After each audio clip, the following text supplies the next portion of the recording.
Hello बच्चों, कैसे हो आप सभी। तो बच्चों, आज की इस कक्षा में हम अपने महान स्वतंत्रता सेनानी लाला लाजपत राय के बारे में पढ़ेंगे। जैसे कि हमारे और भी महान स्वतंत्रता सेनानी जी हैं, जैसे कि महात्मा गांधी, भगत सिंह, लाला लाजपत राय, चंद्रशेखर आजाद, भीमराव अंबेडकर इत्यादि लोग। तो ऐसे ही हम आज महान स्वतंत्रता सेनानी लाला लाजपत राय के बारे में पढ़ेंगे। तो चलिए शुरू करते हैं। अध्याय 9, लाला लाजपत राय, उनकी जीवनी। अध्ययन से पूर्व।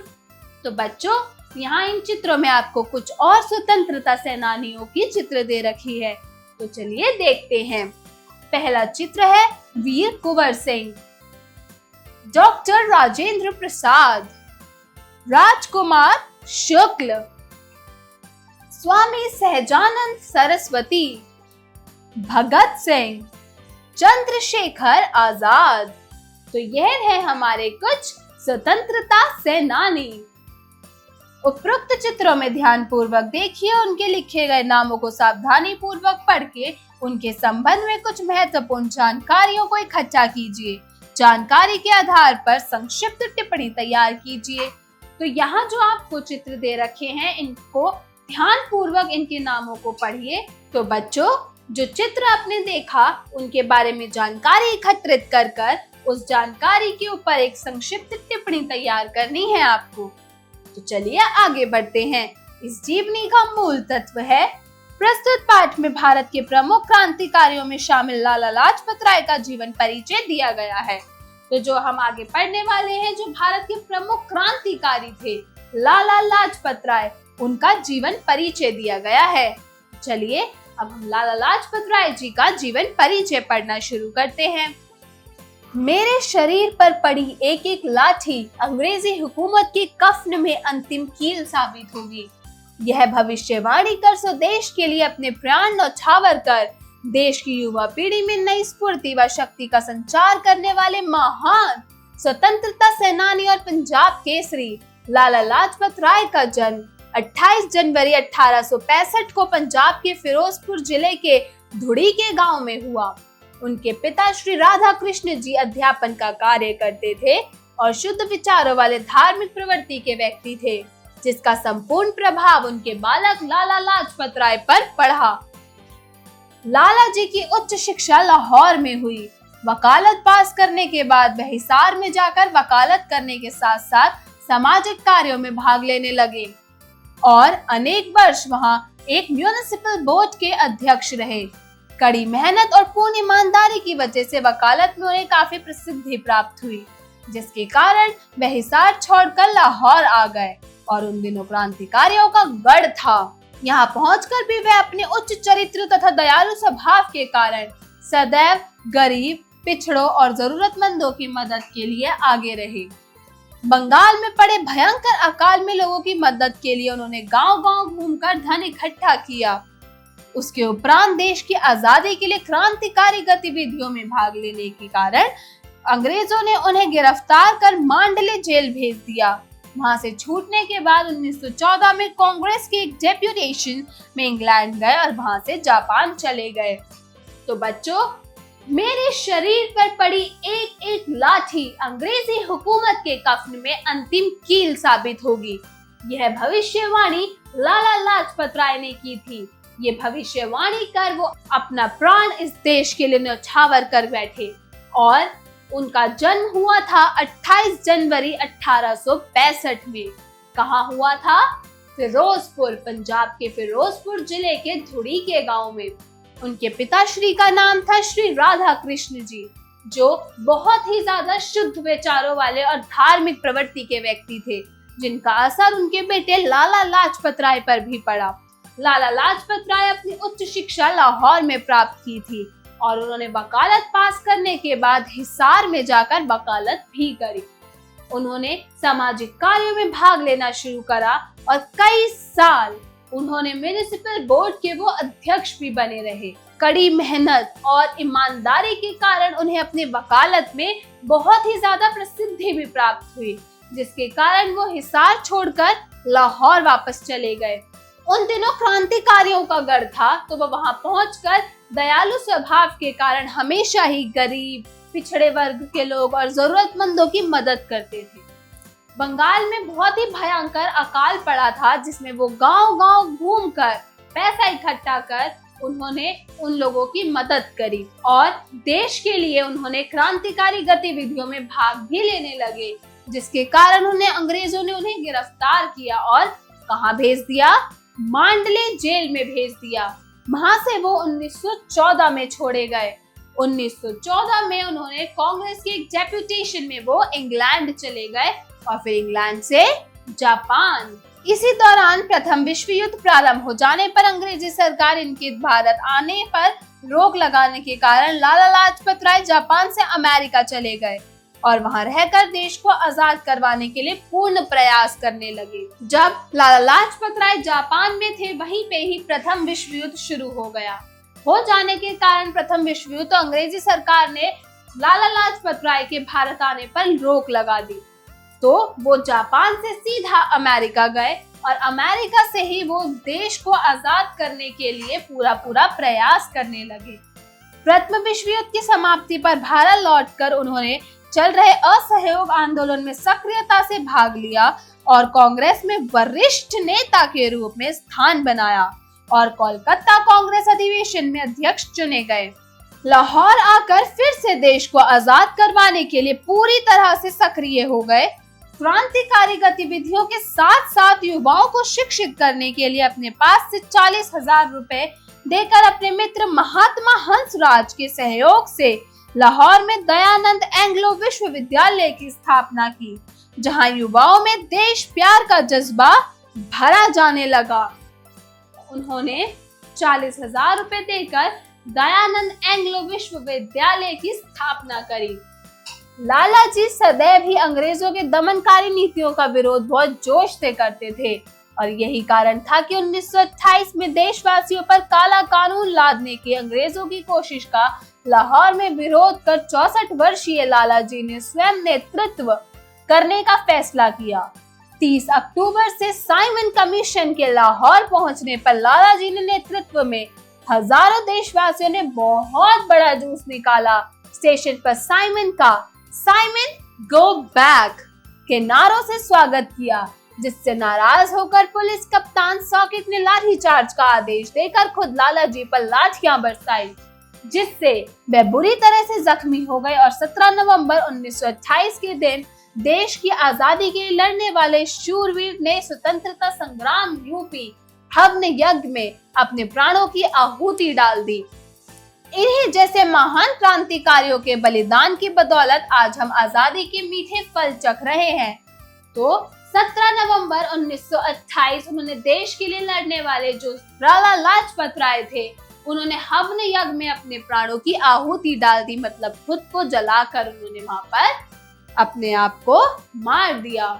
तो ये थे लाला लाजपत राय, जिन्होंने अपने देश के लिए खूब मेहनत करी, अपने देश को आजाद कराने के लिए खूब मेहनत करी।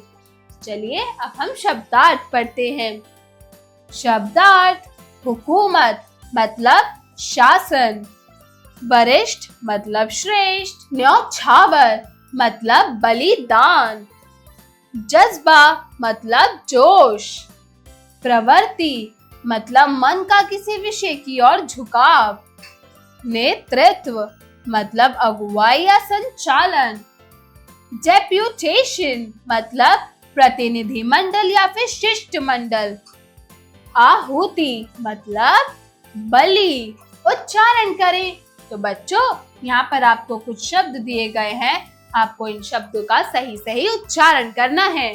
तो चलिए मेरे साथ इन शब्दों का उच्चारण करना शुरू कीजिए। सक्रियता, सक्रियता, दमनकारी, एंग्लो, म्यूनिसिपल, म्यूनिसिपल, क्रांतिकारी, क्रांतिकारी, सक्रियता, दमनकारी, एंग्लो, म्यूनिसिपल और क्रांतिकारी। तो बच्चों, इन शब्दों का बार बार उच्चारण करके आप इनका अभ्यास करेंगे। तो चलिए अब हम भी अभ्यास कार्य की ओर बढ़ते हैं। जो पाठ हमने पढ़ा उसका थोड़ा सा अभ्यास करते हैं। तो चलिए शुरू करते हैं। अभ्यास कार्य, जरा बोलिए स्पीकिंग स्किल्स। प्रश्न 1, दिए गए प्रश्नों के उत्तर बताइए। तो बच्चों, यहाँ पर आपको कुछ प्रश्न दिए गए हैं। आपको जिन प्रश्नों का जवाब सही सही बताना है। तो पहला है क, पंजाब केसरी किसे कहा जाता है? वेरी गुड, लाला लाजपत राय। पंजाब केसरी लाला लाजपत राय जी को कहा जाता है। ख, लाला लाजपत राय की उच्च शिक्षा कहां पर हुई थी? Very good, Lahore. लाला लाजपत राय की उच्च शिक्षा लाहौर में हुई थी। ग, लाला लाजपत राय किस स्थान पर हुए कांग्रेस अधिवेशन के अध्यक्ष चुने गए थे? Very good, Kolkata.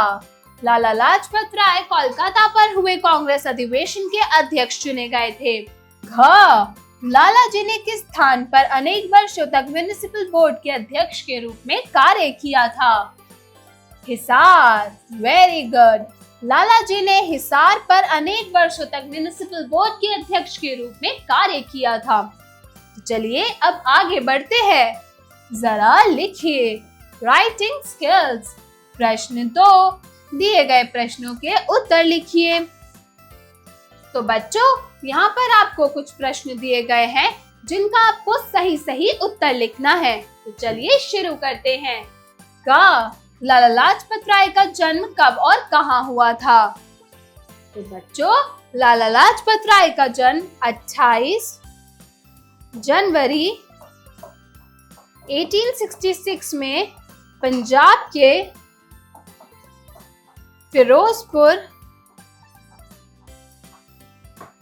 जिले के धुड़ा के गांव में हुआ था। ख, लाला जी के व्यक्तित्व पर किसका प्रभाव पड़ा था?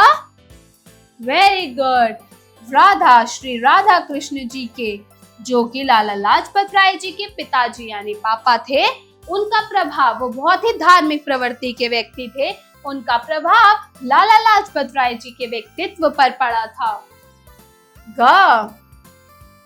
प्रथम विश्व युद्ध की समाप्ति के पश्चात भारत लौटकर लाला जी ने कौन कौन से कार्य किए थे? तो बच्चों, प्रथम विश्व युद्ध की समाप्ति के बाद भारत लौटकर लाला जी ने असहयोग आंदोलन में भाग लिया और स्वतंत्रता सेनानी जो क्रांतिकारी थे उनका पूरा सहयोग किया। तो उन्होंने प्रथम विश्व युद्ध की समाप्ति के बाद भारत लौटकर असहयोग आंदोलन में भाग लिया। ग, लाला लाजपत राय का निधन कब और कैसे हुआ था? तो बच्चों, लाला लाजपत राय का निधन हुआ था 17 फरवरी 1928 में। जब लाला जी पर लाठीचार्ज हुई थी तो उन्होंने वहां पर अपने प्राणों की आहुति देकर अपना निधन, अपनी मृत्यु दी थी। तो उनका निधन कब हुआ? 17 फरवरी 1928 में। साइमन कमीशन का भारत आगमन कब हुआ और उसका विरोध क्यों किया गया? तो बच्चों, साइमन कमीशन का भारत आगमन हुआ था 30 अक्टूबर 1928 में। साइमन कमीशन का भारत आगमन हुआ जिसमें क्रांतिकारियों द्वारा काला कानून लाने पर विरोध किया गया था। साइमन गो बैक, इसका विरोध किया गया था। तो चलिए अब अगले प्रश्न की ओर बढ़ते हैं। प्रश्न 3, दिए गए सही कथन पर सही तथा गलत कथन पर गलत का चिन्ह लगाइए। तो बच्चों, यहाँ पर आपको कुछ वाक्य दिए गए हैं। इन वाक्यों को पढ़कर आपको सही वाक्यों के आगे सही का चिन्ह, गलत वाक्यों के आगे गलत का चिन्ह लगाना है। तो चलिए शुरू करते हैं। क, दयानंद एंग्लो विश्वविद्यालय की स्थापना लाहौर में की गई थी। बिल्कुल सही, तो इसका जवाब बिल्कुल सही है। ख, लाला लाजपत राय 1920 में कांग्रेस की ओर से जापान गए थे। नहीं, तो यह कथन गलत है। ग, डेपुटेशन का अर्थ प्रार्थना मंडल होता है। नहीं, बिल्कुल गलत, तो हम इसके आगे भी गलत का चिन्ह लगाएंगे। घ, लाला जी को गिरफ्तार कर मांडले जेल भेजा गया था। हाँ, जब लाला जी को गिरफ्तार किया गया तो उनको मांडले जेल भेजा गया था। तो हम इसके आगे सही का चिन्ह लगाएंगे। चलिए अब हम अगले प्रश्न की ओर बढ़ते हैं। जरा सोचिए, क्रिटिकल थिंकिंग। प्रश्न 4, मेरे शरीर पर पड़ी एक एक लाठी अंग्रेजी हुक्म के कफन में अंतिम कील साबित होगी। इस कथन में छिपे मूल भाव को सोचकर बताइए। इस कथन में क्या मूल भाव है, इसके बारे में आप अपनी कक्षा में चर्चा कीजिए। थोड़ा सा सोचिए, इसका जवाब अपनी अपनी नोटबुक्स में दीजिए। जरा भाषा पर गौर कीजिए। Language skills. प्रश्न 5, दिए गए शब्दों का प्रयोग कर वाक्य निर्माण कीजिए। तो बच्चों, यहाँ पर आपको कुछ शब्द दिए गए हैं। इन शब्दों को पढ़कर आपको एक वाक्य निर्माण करना है। पहला शब्द है गतिविधि। तो हमने इससे वाक्य बनाया, बच्चों को गतिविधि करने में बड़ा मजा आता है। ख, भविष्यवाणी। इससे हमने वाक्य बनाया, पंडित भविष्यवाणी, पंडित ने भविष्यवाणी सही की। ग, प्रभाव। इससे हम क्या वाक्य बनाएंगे? वेरी गुड, बड़ों का पूरा प्रभाव बच्चों पर पड़ता है। घ, वरिष्ठ। हमें हमेशा वरिष्ठ लोगों को सीट देनी चाहिए। ड़, दमनकारी। दमनकारी से हमने वाक्य बनाया, क्रांतिकारियों ने अंग्रेजों की दमनकारी नीतियों का विरोध किया। क्रांतिकारियों ने अंग्रेजों की दमनकारी नीतियों का विरोध किया। प्रश्न 6, दिए गए शब्दों को समास के विभिन्न भेदों के अनुसार वर्गीकृत करें। तो बच्चों, यहाँ आपको कुछ शब्द दिए गए हैं। आपको समास के भेदों के अनुसार इन शब्दों को वर्गीकृत करना है। जैसे क, यथाशक्ति। ये कौन सा समास है? अव्ययी भाव समास। तो ऐसे ही आपको बाकी शब्दों को समास के अलग अलग भेदों के अनुसार वर्गीकृत करना है। ख, पंचवटी। पंचवटी कौन सा समास है? द्विगु समास। ग, माता पिता।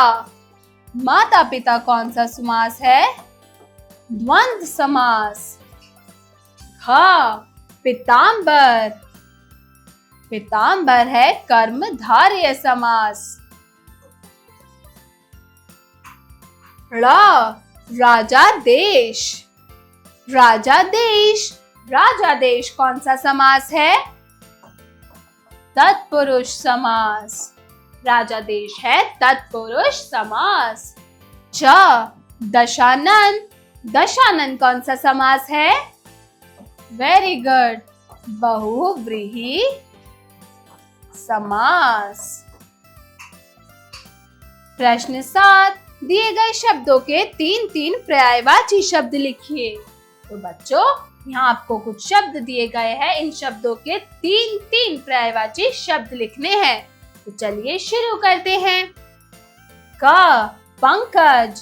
पंकज का क्या होता है? वेरी गुड, कमल, जलज और राजीव। पंकज का पर्यायवाची शब्द होता है कमल, जलज और राजीव। ख, अश्व। अश्व का क्या होता है? घोड़ा, तुरंग और घोटक। अश्व का होता है घोड़ा, तुरंग और घोटक।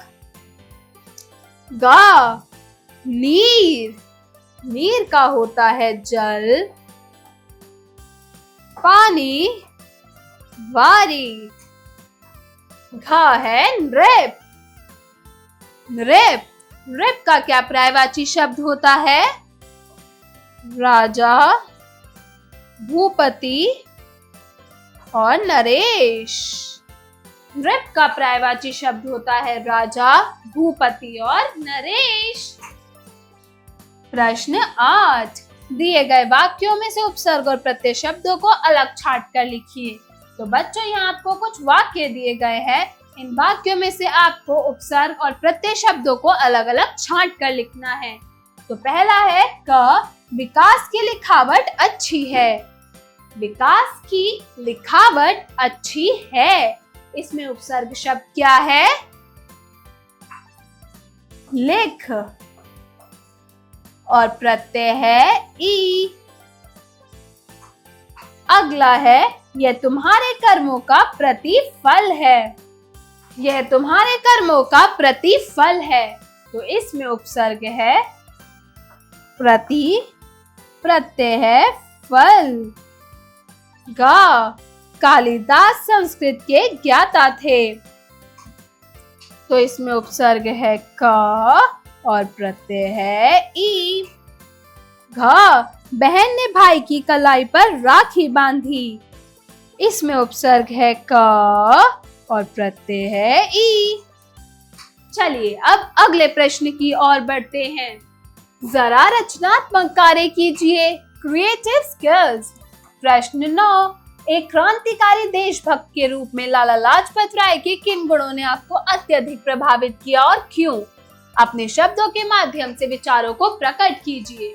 तो जो लाला लाजपत राय क्रांतिकारी देशभक्त के रूप में, उनके कौन से गुण आपको सबसे ज्यादा अच्छे लगे? उन्हें आपको अपने शब्दों में अपने विचारों को प्रकट करना है और ये भी बताना है कि वही गुण आपको सबसे अच्छा क्यों लगा। इसका जवाब आप अपनी अपनी नोटबुक्स में देंगे। अगला है जरा दिमाग लगाइए, ब्रेनस्टॉर्मिंग एक्टिविटी।